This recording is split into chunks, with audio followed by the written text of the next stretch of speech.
Welcome to a new episode of Ausfahrt.tv in English, and I'm very sorry today it's just me, Mr. Z, and no Sarah. However, I'm in beautiful Spain on this little island called Mallorca, and I'm here to present you the new Audi TT Roadster, and I even got the TTS version. By the way, in 1995, Audi presented the first study, the first concept car called TTS. And it took them a little while, and in 1990 the first TT Roadster was released. In 2007 they had a facelift, and last year in Paris at the motor show they presented the all-new, the third generation of the TT Roadster. And at least in Germany the TT Roadster will hit the showrooms at the end of March 2015. For the market start, the TT Roadster will be available with 3 different engines. First of all, we have a diesel engine, a 2-liter TDI engine with 184 horses. Then we have 2 gasoline engines. The smaller one we presented you already for the in our review about the TT Coupe. That has 230 horsepower, and here we have it, a 2-liter TFSI engine that comes with 310 horses and is good for a maximum torque of 380 Newton meters. And you get the maximum torque at a RPM between 1,800 and 5,700. While the small gasoline engine comes with front-wheel drive and has all-wheel drive as an option, the TTS comes with the Quattro all-wheel drive by factory. And you can choose between a manual 6-speed or the S-Tronic, the automatic 6-speed transmission. So this is the front of the TTS Roadster. In our TT Coupe video we already explained the differences between the second and the third generation. So I'm not talking about this anymore. The difference between the regular TT and the TTS are larger intakes for air intakes, and the whole front is shaped a little bit more aggressive. And of course we have the TTS badge right here on the single frame grille. Talking about the single frame grille and the Audi rings that are now on the hood, this is the whole part should show that the R8 and the TT are close together, they're brothers, and they wanted to shape the line a little bit alike. By the way, we have here the Matrix LED lights. They cost a little bit more than the regular LED lights. By factory you get the Xenon Plus lights for the Audi TTS. There's a neat feature about those headlights, the Matrix Full LED headlights. If you have the big MMI system and the Matrix LED headlights, they work together while you drive through the curves, because the system, the MMI system, already knows the curve is coming, so it uses the light and puts all the light in the curves before you even turn the steering wheel. Let's have a look at the side of the TTS Roadster. First of all, it's 1 centimeter down to the street, a little bit more the TTS, as well as a regular TT Roadster when you buy the S-Line Sport package or you choose the Audi Magnetic Ride Adaptive suspension. The color we have here, it's called, at least in Germany, Sepang Blau, Sepang Blue, and you have to pay a little extra for it. By the way, you have 11 different colors to choose from. Excuse me. And especially for the TTS, we have side skirts that look a little bit more aggressive, but you get the same side skirts if you buy a regular TT Roadster with the S-Line Sport package. The Audi TT Roadster comes with 17-inch alloy wheels. The TTS, however, and the regular TT Roadster with the S-Line package come with 18-inch alloy wheels. Our test car, however, has 19-inch, and you can get up to 20-inch wheels on here. And by the way, our braking system has a little red on it. Regular by factory it's black, so you pay a little extra for this red, but the TTS badge on the brakes is standard.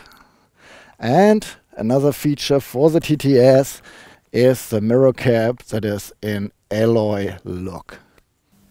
The soft top of the Audi TTS Roadster open and closes in between just 10 seconds, even while you're driving, if you don't drive faster than 50 kilometers per hour. And you can choose between 3 different colors. We have black, we have gray, and we have beige. Having a look at the back of the TTS Roadster, first of all, I like the TTS much better from the back than the regular TT because it has 4 exit pipes and they are far out. You remember the regular TT has exit pipes almost in the middle and just 2. Of course, we have the TTS badge here to show some superiorness of the engine, and we have a little LED braking light, a whole line right here below the spoiler that comes out automatically at a speed of 120 kilometers per hour or if you want to push the button in the front, it comes up as well. We have full LED backlights, rear lights here, and they have 2 neat things. First of all, if you have the full LED front lights or the matrix LED in the front, those come with dynamic turning signals. So the turning signal is going from, it's animated from the inside to the outside to show the persons in the back of you where you're going to turn. And if you brake really hard or do even an emergency brake, the braking light is kind of pulsing, so it shows the guy behind you, watch out, here's something going on, you better hit the brake as well. Let's just hop in the car so I can show you the round while all the peeping. I close the roof so you get an idea that even with the roof closed, getting in is pretty easy. Okay, I took down my shades and I opened the roof so I can have you all look inside with my camera set up. And first impression is really good. It's much better than a regular TT because in the middle part I have this brushed alloy application, and just this application makes the car look so much better than the regular TT. I really I'm a big fan, and it gives me a premium appeal feeling when I get inside. Besides all the material that we have, all soft touch here and there and here and over here, and down here we even have leather application, but you have to pay extra for this leather at least. Everything is great in reach. Audi claims evolution outside, revolution inside. They're talking about the virtual cockpit, this 12.3-inch display we have in here, but as well about all the nifty functions they put in the Airstreamers here, or in the middle of the Airstreamers. And since the whole center's a little bit facing me, I have everything in good reach, and so I can really focus on driving, which is a lot of fun. I know the roof is open, so I can't really tell you about how I feel. Is this feeling spacious or not? Overall, we're driving a sporty, small, compact car, and due to the design of the dashboard, which has this pretty swing, supposed to look like a wing of an airplane with the rotors in the wing. This swing gives me a good feeling, like a lot of space, and it's not feeling tight or compact. And even if the roof is closed, you still sit here and feel like you have enough space. Let me walk through everything else. We have a belt, of course, and this belt is long enough even for bigger people.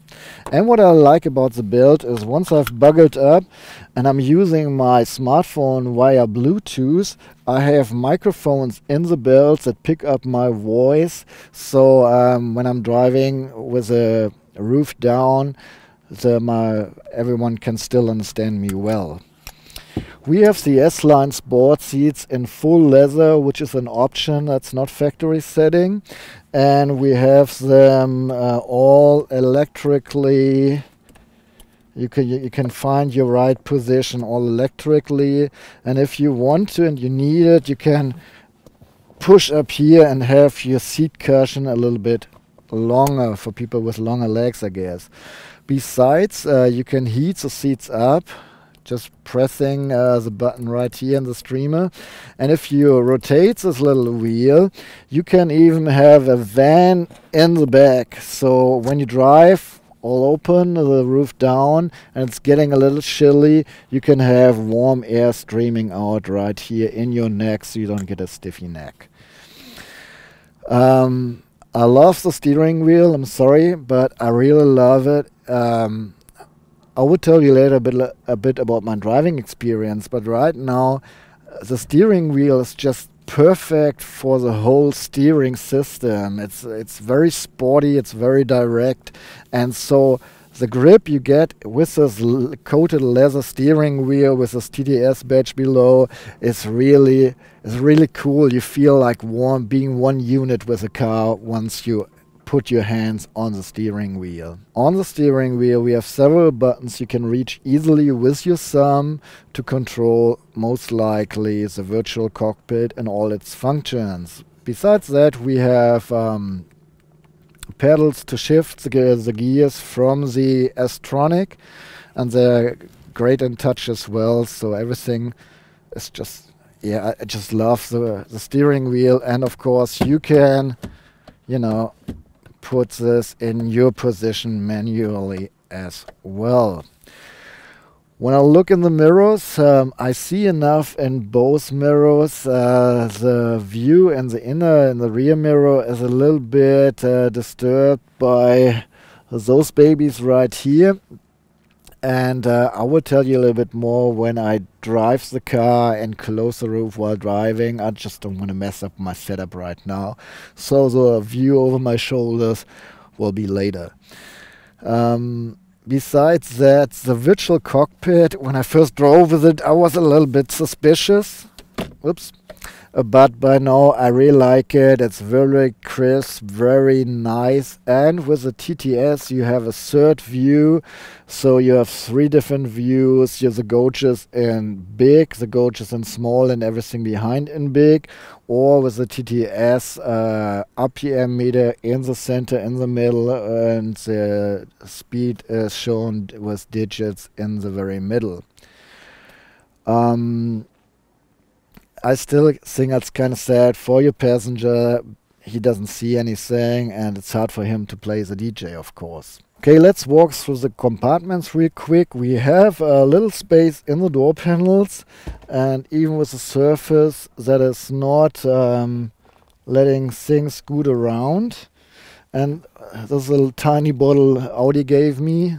Probably they didn't think I was thirsty. That fits in here as well, but I think up to half a liter will fit in right there. Here we have a little compartment which is really neat. It's a phone box. You pay for it optionally.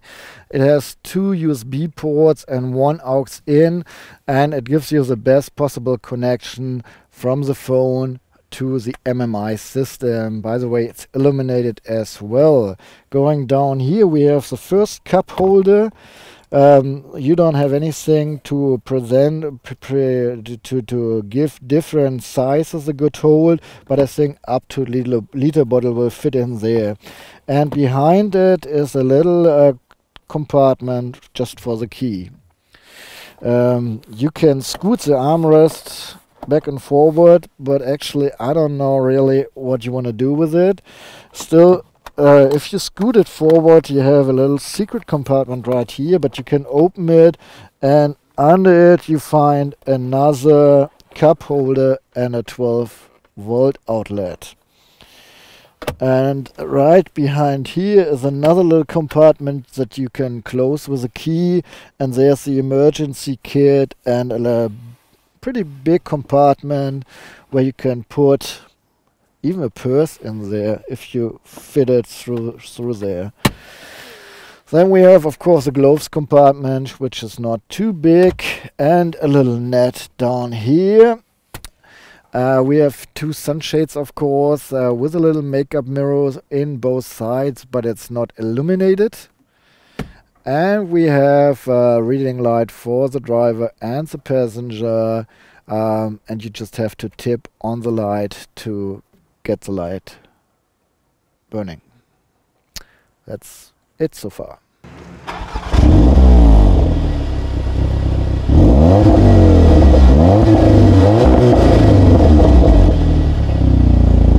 Well, some words about my driving experience. The first question is the TT or the TTS even a sports car, or is it rather a lifestyle car that can be driven in a sporty way?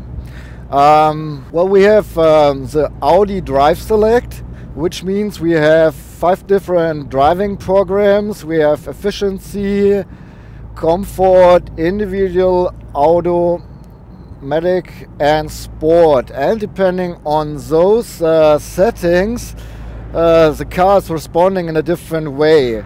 So the system affects the steering, the acceleration, or whatever the car does when you put the throttle, the automatic transmission, the S-tronic, as well as quattro all-wheel drive, and by the way, the air condition and the LED or matrix LED light.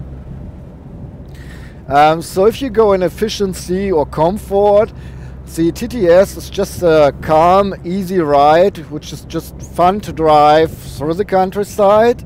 Once you put it in sport and the driving mode and dynamic, the steering gets a little bit, the steering gets more direct, way more direct, what I think. And you have a nice sound, because when you drive in auto or efficiency or comfort, the car is rather calm. And just when you put it in sport, the exhaust pipes do what you want them to do. They kind of fart out when you switch gears.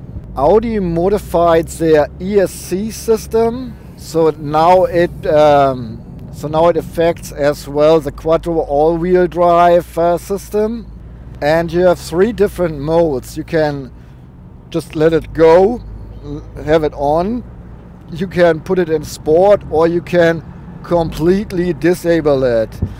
And while I'm fine in sport, some of my colleagues said that they had to put it out to have really driving fun.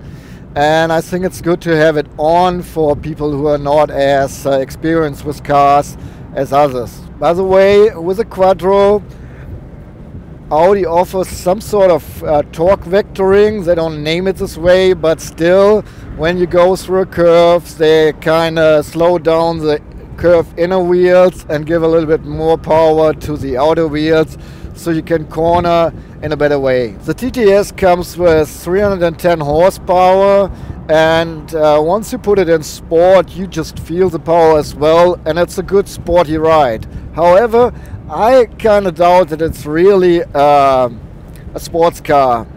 For me, it's just a sporty lifestyle vehicle.